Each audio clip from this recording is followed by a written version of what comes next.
दिल्ली के प्रेमनगर में पुत्रवधू के सर पर कई ईंटें मारने का सीसीटीवी फुटेज सामने आया है। बताया जा रहा है कि ये पूरा मामला बीते मंगलवार का है। प्रेमनगर में ससुर ने गली में सरेआम अपनी पुत्रवधू के सर पर कई बार ईंटों से वार कर दिया, जिससे पुत्रवधू का सर फट गया। आपको बता दें कि बुधवार को पुत्रवधू के पिता ने फरीदाबाद से आकर प्रेमनगर पुलिस थाने में शिकायत दी है। आपको अब एक सीसीटीवी फुटेज दिखाते हैं। इस सीसीटीवी फुटेज में देखिए कि एक महिला को एक शख्स ईंटे से मारता हुआ नजर आ रहा है। पूरा मामला नौकरी के विवाद को लेकर था।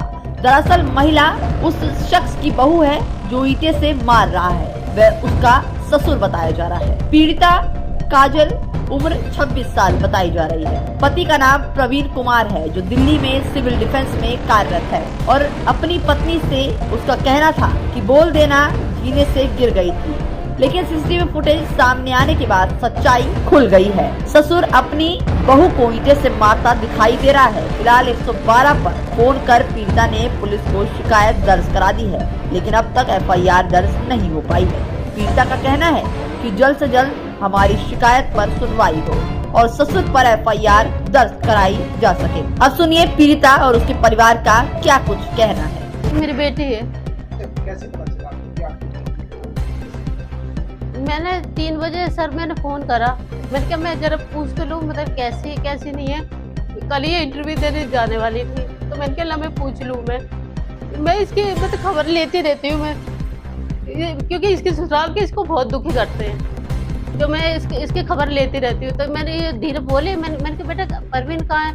तो कहने लगी कि मम्मी यही है। मैंने कहा बेटा तेरे को बुखार आ रहा है क्या है जो तेरी आवाज़ ऐसी हो रही है? कहने नहीं मम्मी मैं जीने पे से गिर गई, मैं कपड़े धो रही थी। फिर मैंने इससे कहा, मैंने कहा कि बेटे जब तेरे को पता वहाँ की सीढ़ियाँ अच्छी तू क्यों गई? तो कहने लगी मम्मी जल्दी आ जाओ तुम। मैंने फिर इसके पापा को फ़ोन करा, फिर हम तुरंत ही बैठे और तुरंत ही यहाँ आए।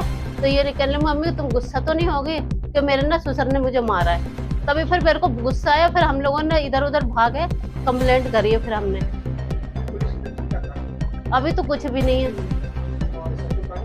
तो सर तो भाग गए। हाँ वो अपने घर है, अभी कुछ भी नहीं करी है।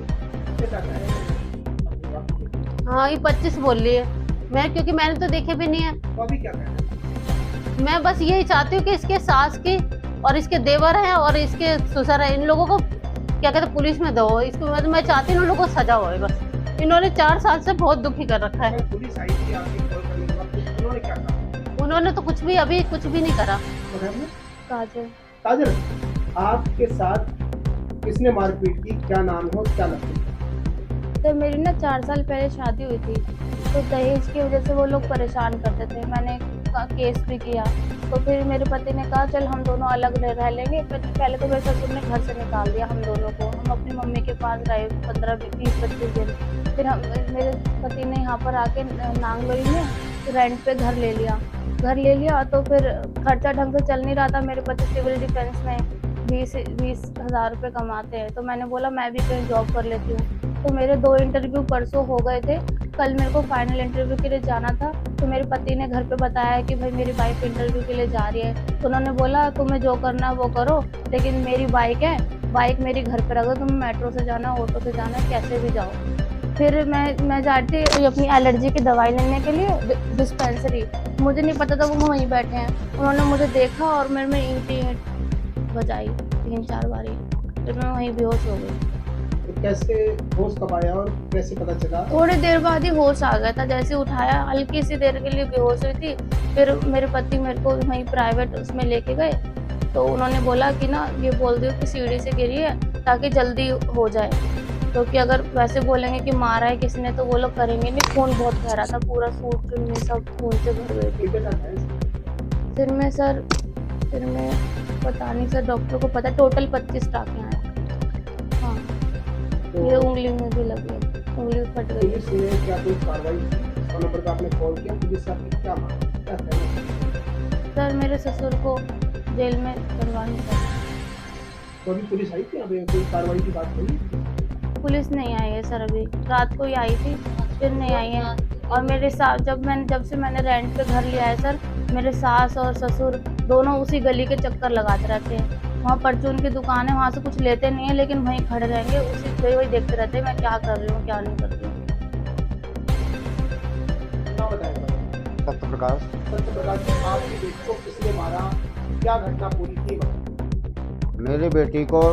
मेरी बेटी के ससुर ने मारा है और इंटरव्यू के लिए देने जा रही थी, उसके चक्कर से, तो उसके चक्कर से इंटरव्यू देने के लिए जा रही थी, उसके चक्कर से मारा है। नीचे उतरी तो उस समय दौड़ा कर ईंटों से मारा है। और मैं ये मांग करना चाहता हूँ, हमारी बेटी के 25 टाँके हाथ में और सर में 25 टाँके आए हुए हैं, और इससे मैं गुजारिश करता हूँ कि ऐसा है, इन लोगों को कड़ी से कड़ी सजा को दी जाए, जेल में इनको डाल दिया जाए। और इसकी सास भी कमनियाँ में दहेज के लिए मेरे को 4 साल से मेरे को परेशान कर रहे हैं कि दहेज देने के लिए। मेरे पास इतनी गुंजाइश नहीं, मैं एक छोटा सा काम करता हूँ, होटल में जॉब करता हूँ, जितना था उसके हिसाब से मैंने बहुत कुछ किया था शादी में।